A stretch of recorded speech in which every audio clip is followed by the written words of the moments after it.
முகம் பார்த்தாலே சொர்க்கம் சொத்தி போகுமே எங்கள் வீட்டில் பூத்தாலே பூவின் நாயுள் கூடுமே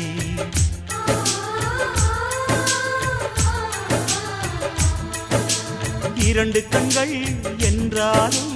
பார்வை என்றும் ஒன்றுதான் உருவத்திலே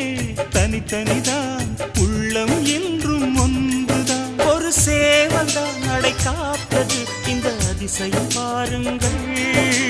கண்ணனை வாழ்த்துங்கள்